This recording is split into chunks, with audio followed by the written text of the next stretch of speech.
The Old West wasn't just gunfire, dust, and duels at sunset. Between the 19th century and the early 20th, expansion across the United States created figures as strange as they were unforgettable. Doctors who turned gunslingers into boots, thieves who left poems inside safes. Want to hear 25 of these stories? Then subscribe and come along with us. Number 1. George Big Nose Parrott roamed the Old West, robbing stagecoaches and leaving a trail of violence. But what truly made him legendary was the fate of his body. In 1881, after being captured, he was lynched by an enraged crowd and handed over to doctor and politician John Eugene Osborne in Wyoming. Instead of simply recording the death, Osborne decided to turn the corpse into an experiment. He had the outlaw's skin tanned and used it to order a pair of boots in a medical bag.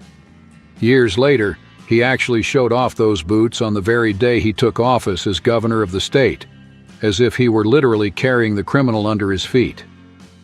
Parrott's skull also became an object of morbid curiosity. Sawed in half, it served as an ashtray, a doorstop, and a pencil holder in the office of Lillian Held, Wyoming's first female doctor. To top it off, Osborne and his colleague Thomas Mackey studied the outlaw's brain in search of physical signs that might explain his criminal life, reflecting the era's exaggerated belief that the mind could be read through anatomy. And so, the man who lived as a symbol of chaos ended up turned into a piece of questionable science, a political souvenir, and a disturbing reminder of how far human curiosity can go when mixed with a thirst for punishment and public spectacle. Number 2. In the imagination of the Old West, few names carry as much violence as John Wesley Hardin's. He himself claimed to have taken the lives of 41 men, a reputation that followed him into his trial and through his long stretch in prison, where he spent more than 20 years. When he got out, he didn't find redemption, but an ending that matched the life he'd lived. In 1895, he was shot in the back by John Selman inside a busy saloon in El Paso. Years earlier, in 1877, Hardin was in Abilene, Kansas, lost in the noise of cards, booze, and smoke that filled the gambling hall. After hours of betting, he and a farmer named Charles Huger decided to rest in neighboring rooms of a simple hotel.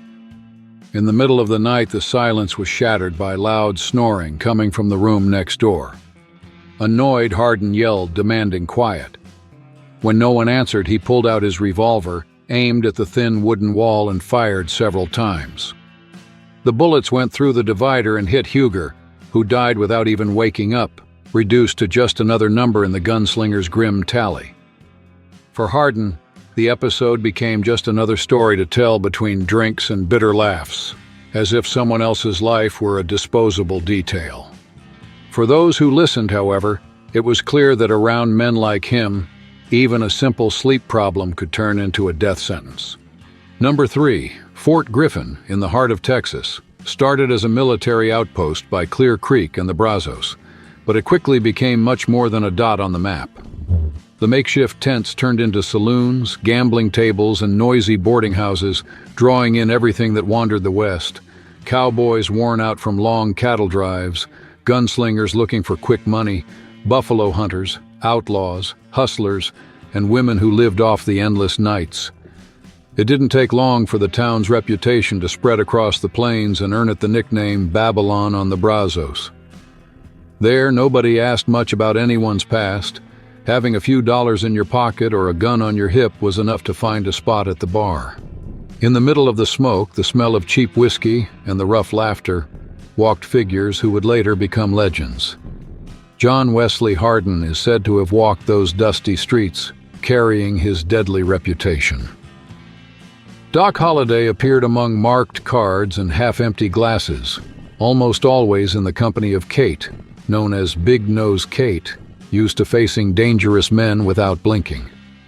That was Fort Griffin, a refuge of freedom and risk, a turbulent slice of the Old West where, with every sunset, no one knew whether the night would end in a party, a duel, or a silent disappearance. Number 4. Charles Earl Bowles became known in the Old West as Black Bart, the poet bandit. Born in England, he crossed the ocean as a young man and settled with his family in New York. When the gold rush set the United States on fire in 1849, he headed to the Carolinas in search of fortune, but found a fate very different from what he'd imagined. There, he began noticing the prosperous Wells Fargo stagecoaches crossing isolated roads, carrying money, mail, and hope. The temptation became too strong. With manners rare among outlaws, a face covered by a bandana, and an almost gentlemanly attitude, he started intercepting those vehicles and emptying their lockboxes. What really made him famous, though, was his habit of leaving poems at the scene of the robbery. On scraps of paper he scribbled short, rhymed taunts signed as Black Bart, which quickly spread through the newspapers. In total, 28 holdups were attributed to him before his capture, trial, and imprisonment. After serving his sentence, he chose to leave behind both the gun and the anonymity of the open road. He returned to New York, where he lived a quiet life until his death in 1917. Ending the journey of the thief who blended crime, poetry, and legend into a single story. His legacy stayed alive in songs, books, and saloon tales, reminding people that even crime can take on new shapes when it crosses paths with the power of words. Number 5. In the Old West, serving a glass of whiskey meant much more than quenching your thirst after a day of dust and riding. That liquid carried challenge, status, and danger, so much so that it was called firewater by indigenous peoples who watched, amazed, at the merchant's demonstration. To show off the power of the drink, all it took was a simple trick. Pour a thin golden stream over an open flame. The fire would jump up instantly, fed by the alcohol, as if the whole glass could set the night on fire. Behind that spectacle was a mix that was anything but innocent. The whiskey was made from raw alcohol, burnt sugar, and even chewing tobacco, a combination that produced a harsh flavor and an immediate hit to the body. It wasn't about savoring, it was about enduring. Anyone who faced the first shot felt their chest burn, their vision get heavy, and the world around them lose its shape. Within minutes, it was clear why this was the drink of choice for gamblers, worn-out cowboys, and jittery gunslingers. One swallow worked like improvised courage, but it could also spark fights, reckless decisions, and gunshots fired in the heat of the moment, cementing whiskey's reputation as the most feared liquid danger in the entire West. Between gambling tables, slamming doors, and whispered secrets, every bottle seemed to promise quick power, always demanding a steep price in return. Number 6. Behind many spectacles, there are stories no one would ever imagine. Elmer J. McCurdy, a bank and train robber, died in 1911 in a shootout with police in Oklahoma. With no family to claim his body, he ended up in the hands of Joseph L. Johnson, the local undertaker, who decided to turn the dead man into an attraction. He embalmed the corpse, dressed Elmer like an outlaw, put a rifle in his hands, and started charging a penny to anyone who wanted a close look. Time passed, and 2 men showed up claiming to be Elmer's brothers. Johnson, believing their story, handed over the body. But they weren't relatives. They were owners of a traveling carnival. And so, the corpse became part of a macabre sideshow, displayed from town to town as if it were just another odd-looking prop, shown to crowds who never knew who he'd actually been in life. Decades later, the now deteriorated body was dumped in a warehouse in Los Angeles, forgotten among leftover set pieces and broken mannequins. He was only rediscovered in 1949, when someone noticed that this dummy still had traces of human tissue. After many years of display, deception, and abandonment, Elmer finally received a proper burial, ending not only a turbulent life but also a long and unlikely post-mortem journey. His story remains a troubling reminder of how even death can be turned into spectacle. Number 7. In popular imagination, the name that dominates Old West stories is Jesse James, but in the shadow of his fame stood his older brother Frank James, seen by many as even more ruthless. Together, they led the feared James Younger Gang, which crossed multiple states robbing banks and trains, leaving behind a trail of fear, injuries, and deaths wherever they went. For some, they were rebels fighting what they saw as an unjust system. For others, they were nothing more than cold criminals who turned violence into routine. When Jesse was killed in 1882, Frank's world seemed to fall apart. Tired of running and of carrying the weight of his own name, he made an unexpected decision. He turned himself into the governor of Missouri and summed up his own life with a harsh, simple line, saying he had literally lived in the saddle and had never had a single day of complete peace. Taken to trial for a long list of crimes, he was ultimately acquitted.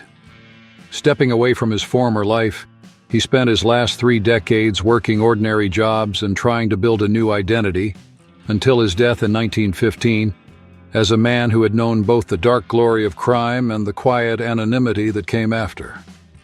Today, his story remains a reminder of how fragile the line between myth and crime can be, shaped by the versions of history that manage to endure.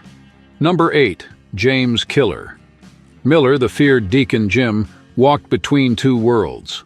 On one side, he was the cold gunman who, according to official records, was accused of killing 14 men, while many swore his victims were closer to 50.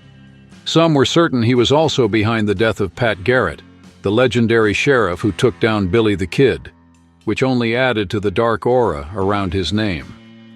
On the other side, he appeared as a devoted Methodist, always dressed in a sharp suit, sitting in the front pews at church and ready to help with ceremonies, never touching alcohol or cigarettes. His reputation for being unkillable grew after he survived 4 shots to the chest, protected by a steel plate hidden under his clothes, a trick that fueled saloon tales and made many think twice before challenging him.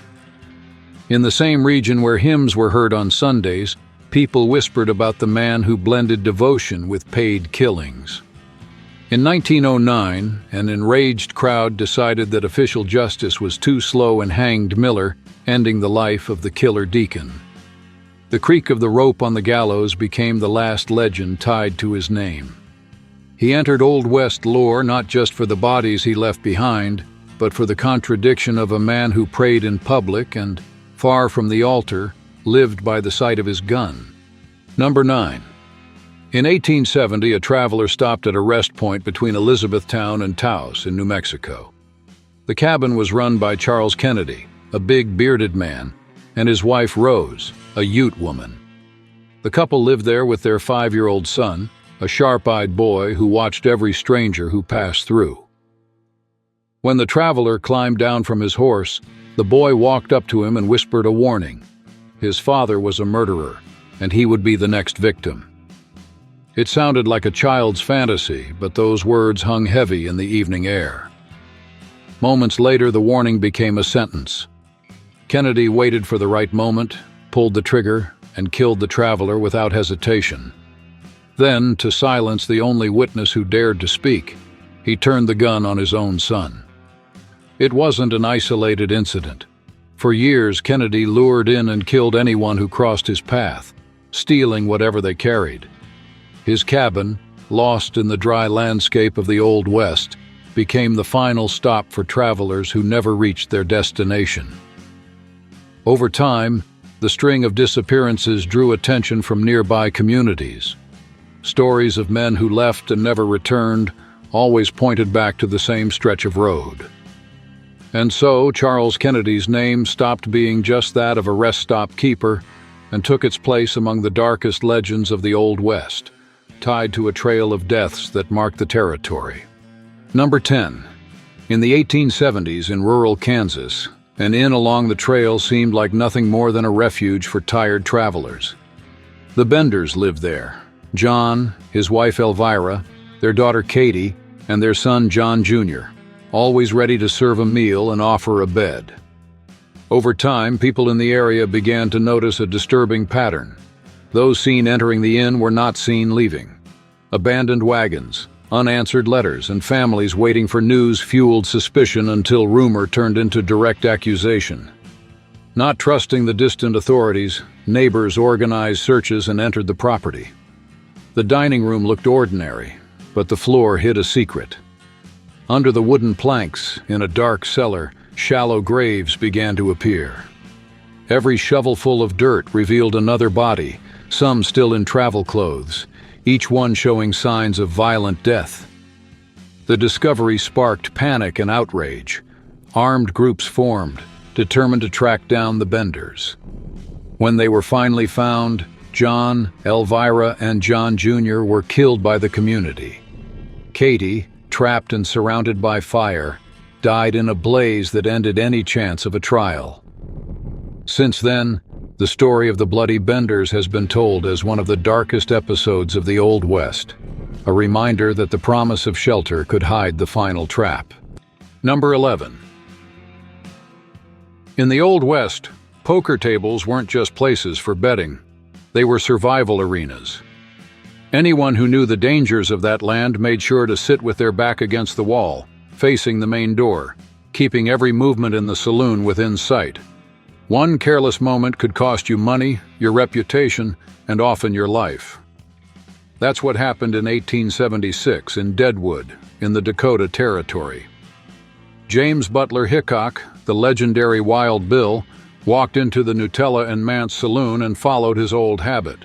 He chose a chair that gave him a clear view of the entrance, shuffled the cards, and settled in as if nothing could catch him off guard. While chips clinked and conversations filled the room, he trusted the instincts he'd built over years of gunslinging and gambling. What Hickok didn't notice was the quiet creeping up behind him.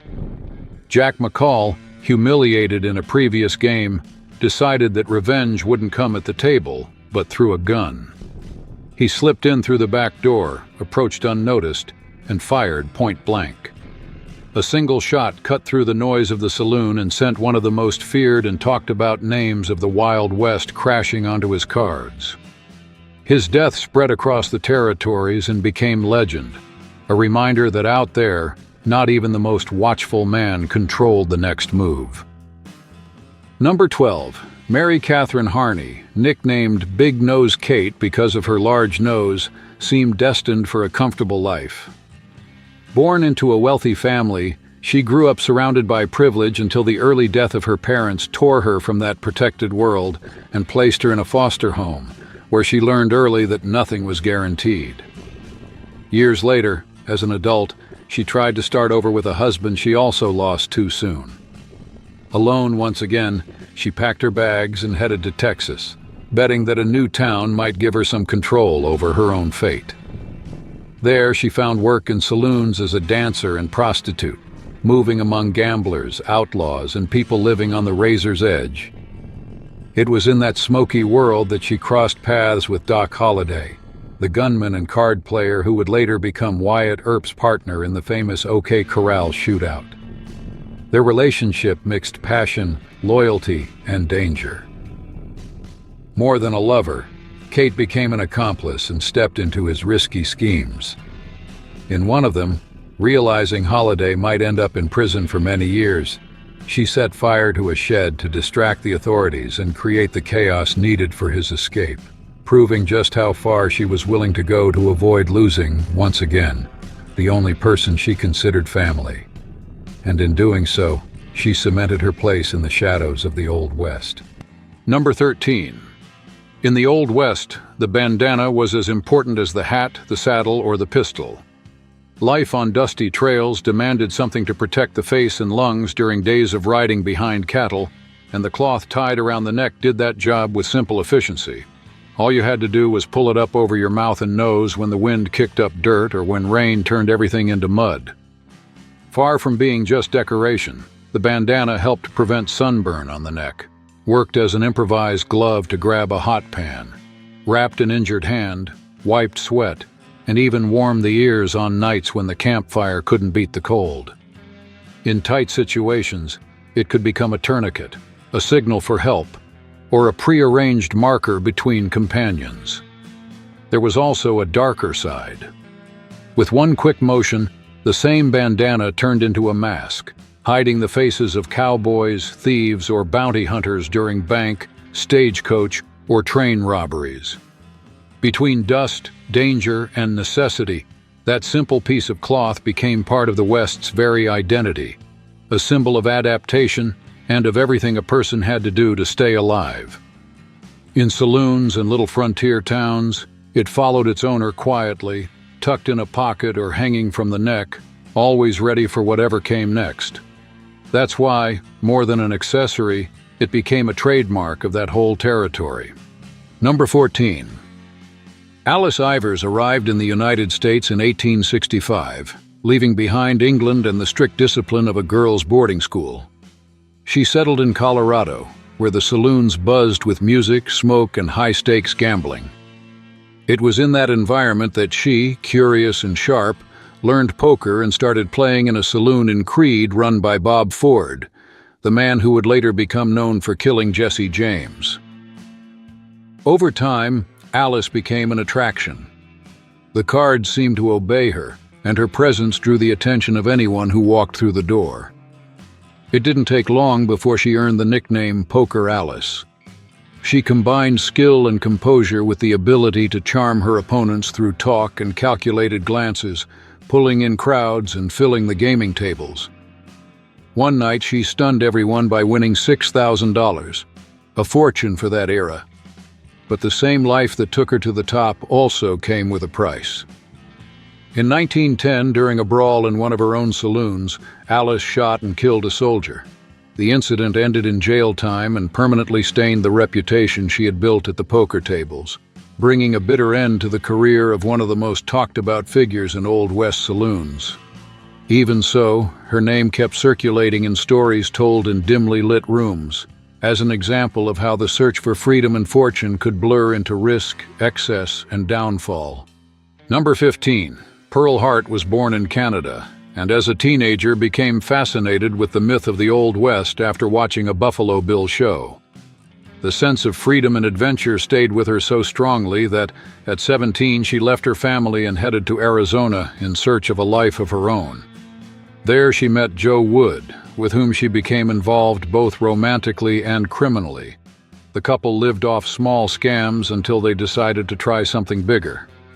In 1899, they chose a stagecoach as their target and carried out a robbery that shocked the region, not only for its boldness, but also because a woman was the one holding the gun. The escape didn't last, though.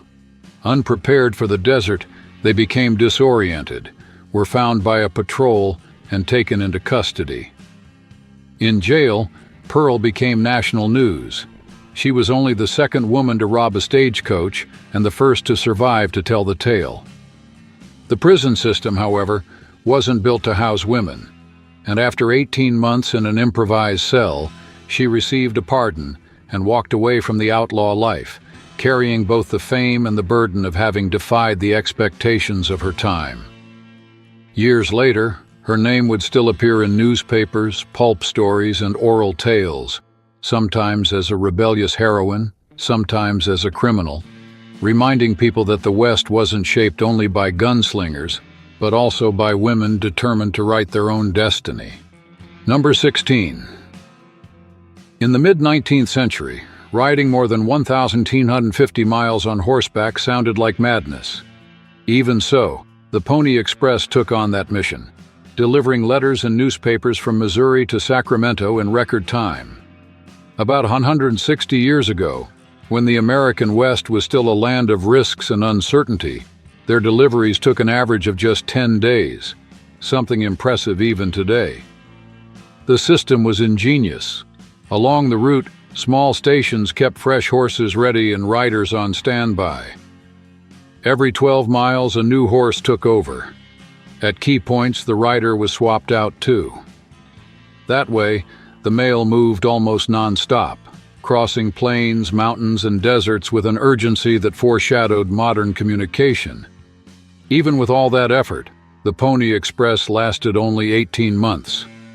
The service proved it was possible to shrink distances within the United States, connecting the Midwest to the West with unheard-of efficiency. But the numbers didn't add up. The losses hit $110,000, and the government chose to keep stagecoaches as the main postal method. What remained of the Pony Express was the legacy of a brief, bold experiment, remembered today as a symbol of an era when courage and speed began reshaping the history of American communication and inspiring generations fascinated by great crossings. Number 17. In the mid-19th century, the United States Army faced a major challenge: how to cross the dry, harsh regions of the South and West. In 1856, officers looked to armies in Asia and North Africa, where camels had been used for centuries in desert campaigns. If those animals had already proven their worth on another continent, why not test them on American soil? The idea became reality with the arrival of 66 camels brought from the Middle East to a military post in Camp Verde, Texas. That's where a series of tests began. It didn't take long to see that the animals handled heat well, traveled long distances with little water, and carried heavy loads without showing signs of exhaustion. Compared to horses and mules, they seemed tailor-made for that environment. But the excitement didn't last.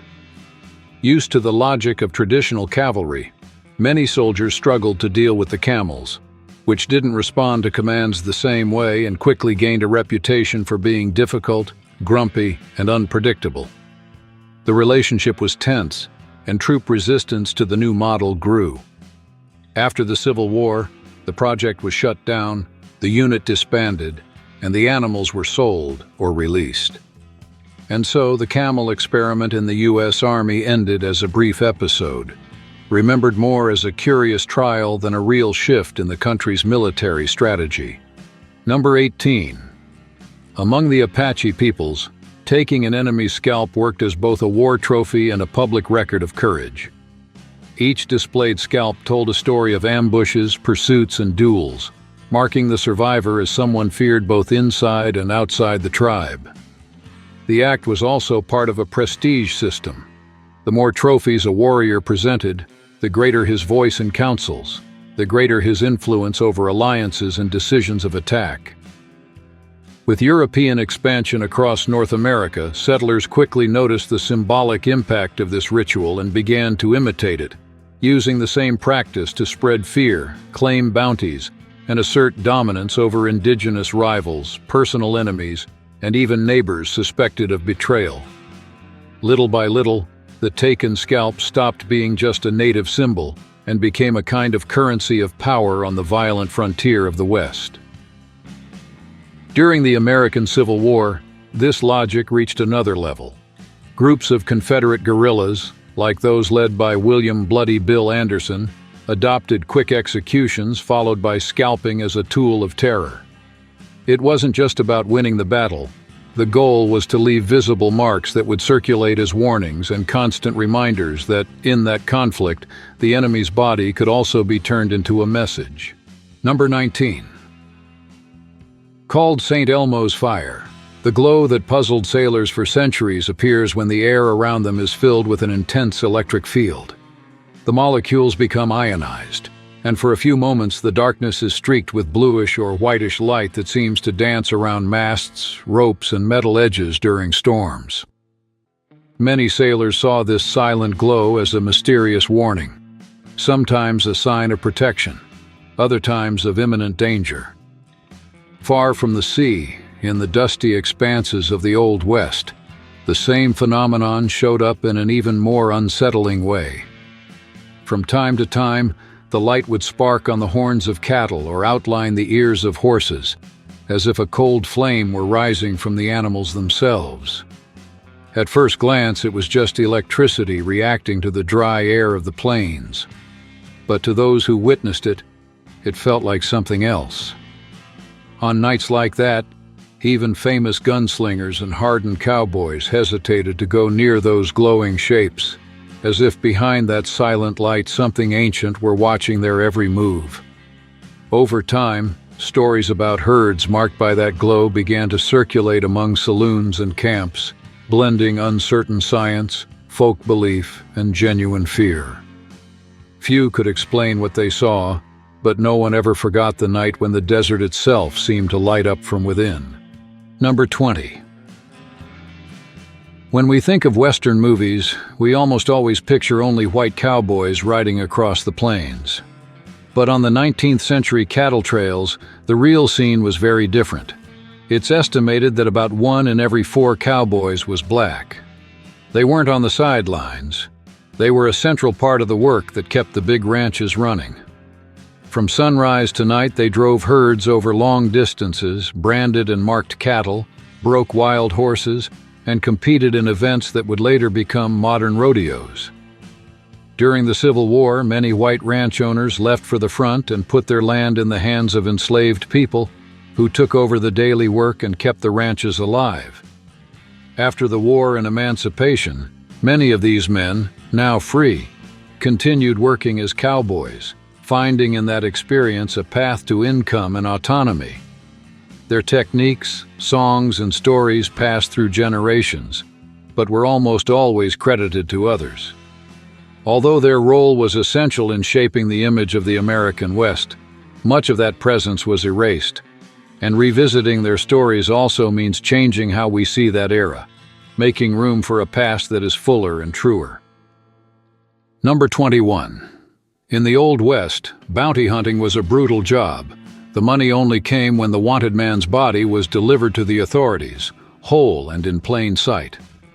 That forced hunters to cross deserts and towns with corpses tied to horses or tossed into wagons, mixing dust, heat, and the smell of death in every journey. With the rise of photography, however, a loophole appeared that changed the game. All they had to do was take the dead man to a studio, where the photographer would capture an image that served as official proof of the capture. Many bodies were propped upright, leaning against walls or held by hidden supports, so the face would be clearly visible. As soon as the shutter clicked and confirmed the wanted man's identity, the hunter could leave the body behind, move on to the next target, and turn images into payment. The transition didn't happen overnight. There was distrust, talk of forgeries, and fear that some sheriffs wouldn't accept the photo. Little by little, though, the practice took hold. The camera became a silent witness between the gunman and the law, cutting down travel time, speeding up negotiations, and starting a new way of recording the violence that shaped that world. On that constantly contested frontier, each portrait sealed a contract between death, money, and power. Number 22. In the days of the Old West, walking into a saloon meant more than looking for cheap liquor. It was where travelers, broke cowboys, and gamblers mixed amid muted laughter, marked cards, and watchful eyes.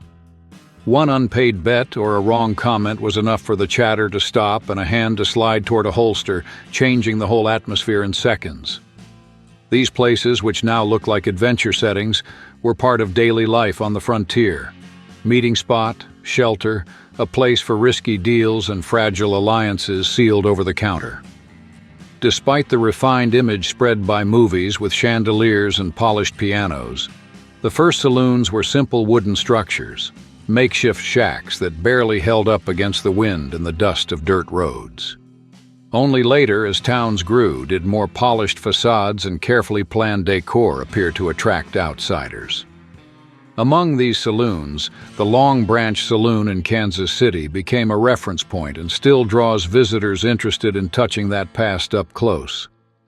The building seen today, however, isn't the original. The first structure was destroyed in a fire in 1895 and had to be rebuilt, leaving behind rubble but preserving in collective memory the mix of camaraderie, gambling, and danger that defines the saloon legacy of the Old West. Number 23. Tatanka Iotanka, known as Sitting Bull, grew up watching his people pushed back by the advance of colonizers. From a young age, he took on the role of warrior, guiding hunts, protecting children and elders, and helping keep the community united. His reputation for courage in battle spread quickly, but what set him apart was his belief that strength could also mean avoiding conflict. Whenever he saw an opening, he looked for dialogue to preserve land, food, and respect, trying to prevent more indigenous blood from being spilled. As the years passed, the fights against the armies of the United States and Canada exhausted his people. Surrounded, watched, and seeing the bison disappear, Sitting Bull realized that resisting in the same way would only lead to more loss. He agreed to surrender and was taken to a reservation, where white authorities imposed rules and treated his traditions as a threat. In that setting, he received an invitation to join Buffalo Bill's show. For 4 months he rode on horseback before curious crowds, reenacting battles that in real life had brought pain and mourning. He traveled across North America and Europe, seeing up close the society that had reshaped his world. Realizing he would always be displayed as an exotic curiosity, he chose to leave the show and return to his people, preserving until the end the dignity he had sworn to defend. Number 24. In the Old West, almost everything seemed built for men, but the presence of women, even rare, changed the atmosphere of those dusty towns. In many settlements there were 3 men for every woman. In places like California, the gap was even wider, making them almost exceptional figures. In saloons, owners quickly realized that much of the excitement came from conversation and feminine charm.